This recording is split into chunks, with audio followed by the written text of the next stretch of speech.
সম্প্রতি চোপড়া থানার চেতনাগঞ্জ গ্রামে জমি সংক্রান্ত মারপিটের ঘটনায় এখনও থমথমে পরিস্থিতি রয়েছে। শুক্রবার গ্রামে উভয় পক্ষের পরিবারের সাথে দেখা করলেন সিপিএম 2 নম্বর এরিয়া কমিটির সদস্যরা।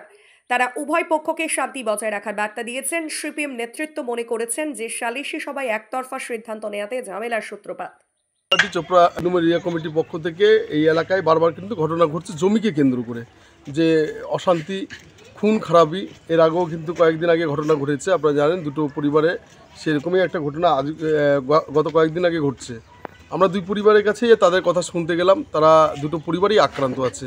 একটা পরিবারে শুনলাম 5 জন ভর্তি আছে, একটা পরিবারে 7 জন ভর্তি আছে, খুব সিরিয়াসলি ইনজুর্ড, এবং পুলিশ কয়েকজনকে অ্যারেস্টও করছে। তার ভিতর 2-1 জন হয়তো নিরীহ লোকও আছে যে পুলিশ অ্যারেস্ট করছে। তো আমরা এটা বলবো যে এই বারবার করে আমাদের চোপড়া, বিশেষ করে দাসপাড়া, এই চেতনাগঞ্জে বুথে বারবার করে ঘটনা ঘটছে। প্রশাসনকে অ্যাক্টিভ হতে হবে। এখানকার যারা নেতৃত্ব আছেন, যারা শাসক দল আছে, তাদের কিন্তু এই ব্যাপারটা ভাবার দরকার আছে যে কেন বারবার করে এই ধরনের ঘটনা ঘটছে। বিরোধী হিসাবে আমরা এই জিনিসটাকে আমরা বলতে চাই যে এই ধরনের ঘটনা কখনো কাঙ্ক্ষিত নয়। যেভাবে পাশের বাড়ি একই বংশের মানুষ, সে বংশের নিজেকে শত্রু করে আরেকজনের মাথায় বাড়ি দিচ্ছে, খুন করছে, এটা মেনে নেওয়া যায় না। সভ্য সমাজে এটা চলতে পারে না।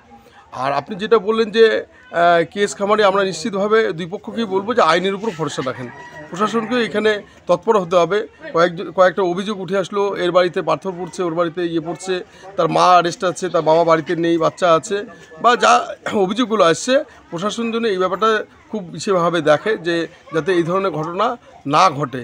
বারবার করে আসুক, এদের সাথে কথা বলুক। আমরা যেভাবে কথা বললাম, দুই পরিবারকে আমরা সান্ত্বনা দিলাম যে ক্ষতি হয়ে গেছে সেই ক্ষতি তো ফিরিয়ে নেওয়া যাবে না, কিন্তু আগামীতে যেই ধরনের এখনও উত্তপ্ত অবস্থা, মানুষের মধ্যে যে ধরনের এখনও ক্ষোভ আছে, সেই ক্ষোভটাকে যতটা পারছি আমরা তাদের সঙ্গে কথা বলে প্রশমিত করার চেষ্টা করেছি যে আপনারা এই মুহূর্তে যে পেশেন্টগুলো আছে তাদের সুস্থতা করে নিয়ে বাড়ি ফিরের ব্যবস্থা করুন, কিন্তু তাদের ভিতরে একটা হিংসার আগুন জ্বলছে দুই বাড়িতে।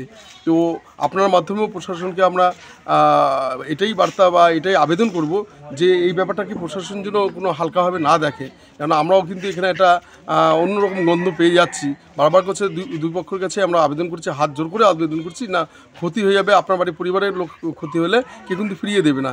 এই ঘটনাটাকে যাতে বড় না হয়, এবং প্রশাসন এবং শাসক দল দুজনেই কিন্তু দায়িত্ব থেকে যাচ্ছে যদি এই ধরনের ঘটনা থেকে তারা কিন্তু সঠিকভাবে মূল্যায়ন করে যেন সেই দৃষ্টিভঙ্গি রাখে, এবং বিরোধী হিসেবে আমাদের যে কোনো ভূমিকা হবে, যে কোনো সহযোগিতা লাগবে, আমরা কিন্তু তাদের এই পাশে আসবো। বারবার করে ডাকলে আমাদের পাশে আসবো।